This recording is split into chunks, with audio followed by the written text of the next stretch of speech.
आचार्य विक्रमादित्य हमारे साथ phone line पर जुड़ गए हैं, उनसे बात करेंगे। आचार्य जी, करोड़ों हिंदुओं की आस्था पर यह सीधा सीधा आघात है। वो प्रसाद जिसको भगवान को भोग लगाते हैं पहले और फिर जो लोग होते हैं वो पाते हैं, लंबी लंबी कतारें लगती हैं और होड़ लगती है, उसके साथ ऐसा करना।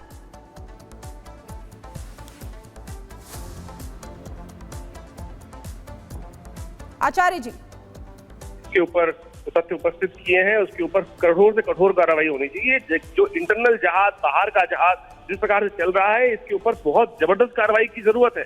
ये कैसे किस प्रकार से वैष्णव धर्म के ऊपर जिस प्रकार से इन्होंने इतना खतरनाक आघात किया है। राम मंदिर तक में खबर आई है कि राम मंदिर में जो प्रसाद लगाया था, करीब करीब 2000 किलो के आसपास के लड्डू वहां गए थे, उनमें भी यही मछली का तेल और चर्बी वाला भोज्य पदार्थ में मिलाने के लिए तेल जो यूज किया गया है वो बहुत दुखद है और मैं कहूंगा इससे जघन्य का अपराध है। भारतीय संस्कृति सनातन पद्धति के अंदर जिस प्रकार से एक आखिर आलेख मिलता है कि जिसके अंदर ब्राह्मणों को भोजन कराते हुए भगवान के प्रसाद में जिस प्रकार से अनेक प्रकार से कुछ गलत मिश्रण करने के बाद उनको मृत्युदंड दिया जाना चाहिए, सबसे कहेंगे सबसे पहले बहुत दुखद है।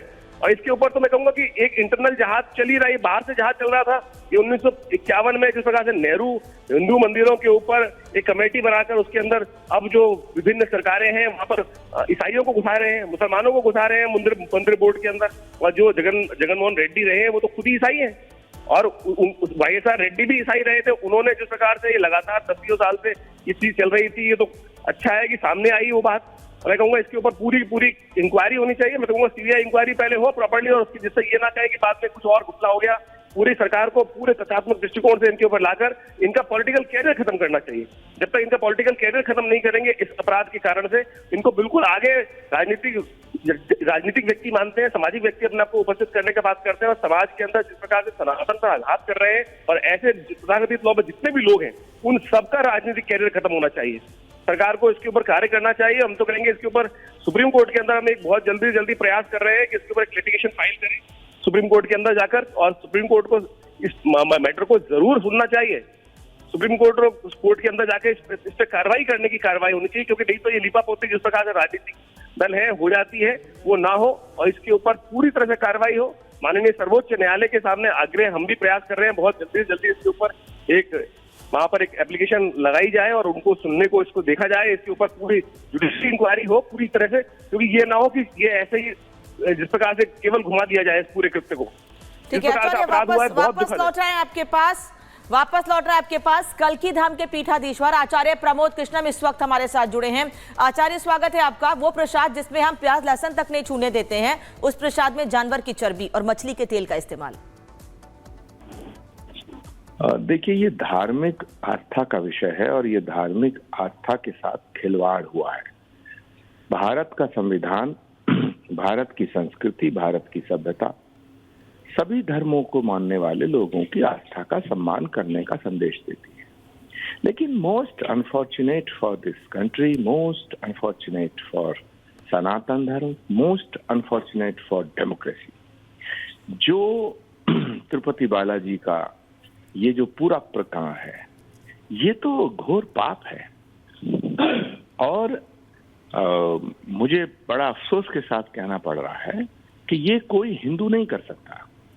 यदि सरकार किसी हिंदू की होती तो नहीं कर सकता। हम तो मानते थे कि जगन रेड्डी हिंदू हैं, हमें तो अब सूचनाएं मिल रही हैं कि वो हिंदू नहीं है। और अब इसका प्रायश्चित कैसे हो, ये एक बड़ा सवाल पैदा हो गया है, क्योंकि ऐसे समाचार आने के बाद बिल्कुल कांपने वाली हृदय विदारक घटना है ये। जिन लोगों ने वो लड्डू खाया है उनका तो धर्म भ्रष्ट कर दिया। ये तो ऐसा पाप है जिसका प्रायश्चित नहीं हो पाएगा।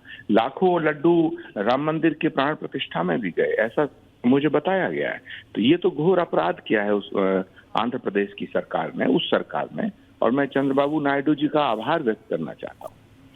मैं चंद्रबाबू नायडू जी की सरकार का बहुत हृदय से आभार व्यक्त करना चाहता हूं कि उन्होंने इसकी पोल खोल दी और पूरे भारत के अंदर जहां जहां भी इस तरह के मंदिर हैं, मठ मंदिर हैं, जिनका संरक्षण, जिनका संचालन सरकार कर रही है, उनका सबका रिव्यू होना चाहिए। उनके जो बोर्ड में कोई भी नॉन हिंदू नहीं होना चाहिए, ये ध्यान रखना चाहिए, क्योंकि हिंदुओं की आस्था का ख्याल अब नॉन हिंदू नहीं रख पा रहे हैं और उनके साथ कॉन्स्पिरेसी की जा रही है। अभी तक तो हिंदू इतना उदार था कि हमें कोई कुछ दे दे हम उसको ग्रहण कर लेते थे, लेकिन ये तो बहुत बड़ा एक षड्यंत्र है, बहुत बड़ी कॉन्स्पिरेसी है और सनातन को भ्रष्ट करने की कॉन्स्पिरेसी है। सनातन को भ्रष्ट करने की कॉन्स्पिरेसी जिस सरकार ने की है उस सरकार को कटघरे में खड़ा होना पड़ेगा और उस सरकार को खींच करके हम कोर्ट में लाएंगे।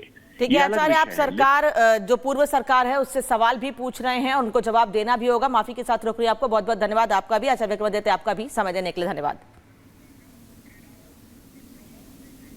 और देखिए इस पूरे मामले पर वाराणसी के संत बालक दास जी महाराज ने कहा कि सब कुछ जो हो रहा है ये सब कुछ सनातन विरोधी है। क्या कुछ कहा सुनिए आप। ये बहुत ही गंभीर है, चिंताजनक है, अफसोसजनक है। नायडू साहब ने जब कहा कि पिछली सरकार वाईएसआर कांग्रेस की सरकार के शासनकाल के दौरान तिरुपति बालाजी के मंदिर में चढ़ावे के लिए जो लड्डू बनता था वो जानवरों की चर्बी से बनता था, निसंदेह लज्जास्पद है। घृणा जितनी की जाए वो कम है। और मैं स्पष्ट कहना चाहूंगा नायडू साहब से भी, क्योंकि वो वहां के सीएम है, इस बात का निष्पक्ष जांच वो कराएं, जांच करा करके दोषियों को तुरंत कारागार में डालें। और आस्था से खिलवाड़ के बाद हिंदुओं में आक्रोश देखा जा रहा है, लोगों में आक्रोश देखा जा रहा है, क्योंकि लगातार उस प्रसाद को जो लोग पाना चाहते थे उसमें मछली का तेल और बीफ मिला हुआ है। अयोध्या के संतों का इस पर क्या कहना है, कितने आक्रोशित वो नजर आ रहे हैं, दिखाते हैं आपको। तिरुपति बालाजी में भगवान में लोगों की आस्था रहती है, वहाँ दर्शन पूजन बंधन किए ले जाते हैं। इस प्रकार से धर्म भ्रष्ट करना, पद भ्रष्ट करना, ये जगनमोहन रेड्डी की सरकार में कहीं ना कहीं षड्यंत्र किया गया।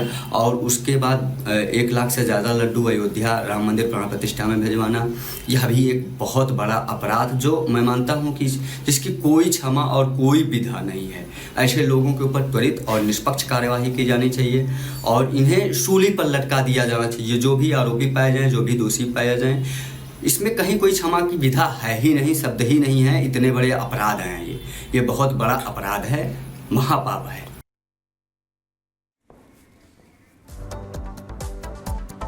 और आंध्र प्रदेश के डिप्टी सीएम भी इस पूरे मामले पर संज्ञान ले रहे हैं। उनका कहना है कि प्रसाद में चर्बी मिलाया जाना पूरी तरह से गलत है, लोगों की आस्था से खिलवाड़ है। उन्होंने कहा कि सरकार इस मामले में कमेटी का गठन करेगी जो इस पूरे मामले की जांच करेगी कि आखिर कब से प्रसाद में जानवरों की चर्बी या मछली के तेल का इस्तेमाल किया जा रहा था, और जब रिपोर्ट सामने आएगी उस आधार पर कार्रवाई की जाएगी। हालांकि एनडीडीबी ने इस पूरे मामले में जांच की है, रिपोर्ट सामने आई है। इसमें साफ कहा गया कि मछली के तेल का इस्तेमाल किया गया है और इसके अलावा कई और दूषित चीजों का इस्तेमाल प्रसाद बनाने के लिए किया गया है।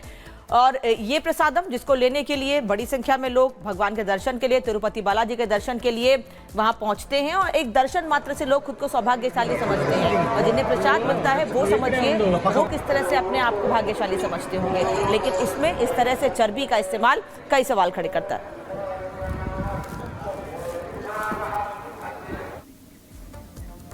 तो देखिए बार बार आपको दिखा रहे हैं और बता रहे हैं कि कैसे तिरुपति के मंदिर में जो प्रसाद मिलता था उसमें फिश ऑयल का इस्तेमाल किया गया, उसमें जानवरों की चर्बी का इस्तेमाल किया गया। इसको लेकर लगातार सनातन विरोधी को एक स्वर देखा जा रहा है। माना जा रहा है कि कौन है साजिश के पीछे, आखिर क्यों हिंदुओं की आस्था के साथ खिलवाड़ किया जा रहा है। लेकिन इसके पीछे जो साधु संतों की नाराजगी दिख रही है वो एक तरफ नेताओं की भी प्रतिक्रिया आ रही है, आपको सुनवाते हैं।